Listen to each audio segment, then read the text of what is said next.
talk about the God still working on me mentality. God still working on me is a phrase that is used by some lukewarm Christians and even some mature Christians as an excuse not to change. If you are not willing to change, why do you expect God to change you? James 2:26 says, "For as the body without the spirit is dead, so faith without works is dead also."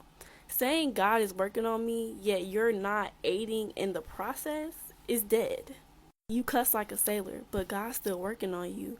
But are you trying to catch yourself before you feel the cuss word coming? Are you expanding your vocabulary so you can use other words to express yourself other than cuss words? Oh, God's still working on me, and you're trying to fight off a lustful spirit and lustful thoughts and refrain from sex and save yourself. But when Megan Thee Stallion, when Summer Walker, when Lil Durk, when Lil Baby, when City Girls, they drop a new album or a new song at 12, you're one of the thousands listening to it at 12, on the dot. And these songs is feeding your spirit with sex, sex, drugs, lust, sex, sex, drugs, lust, take his money in the bed. Like, what? What? But God's still working on you, right? But what are you doing to work on you? And a lot of y'all gonna be mad, but it's the truth. Y'all have faith in God to take y'all out of things that y'all don't even want to be delivered from.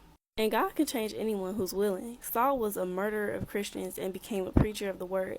One, because that's what God wanted for him. And two, is because he was willing. I want you to ask yourself what you're doing now, what you've done this week, what you've done this month, what you've done this year, and stuff that you've accomplished. Do you think that that's God's plan for you, or do you think he has better?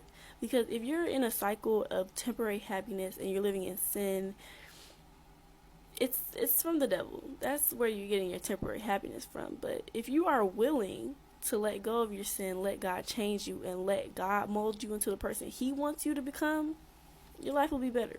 I went from smoking weed every day to not even liking the smell of weed anymore and living a sober life. I went from being the player of my friend group to talking to multiple guys to now talking to no guys and waiting for God to send me the right one. All the things that I'm doing now and the way I'm living life is what God wanted for me. But the thing is, God could want the most perfect life for you. If you are not willing to step into that, if you are not willing to let go of the sin that you're living in to get to that life God wants for you, it will not happen, because God has plans to prosper us, okay? He ain't never gonna leave us where he found us, okay? But you have to be willing, and if you are not willing, then it will not happen. If I was not willing, I would still be living in sin today and on my way to hell. So my last question for you guys is, are you willing to change and let God change you and work on you, or are you just going to choose to live in sin and expect God to change you?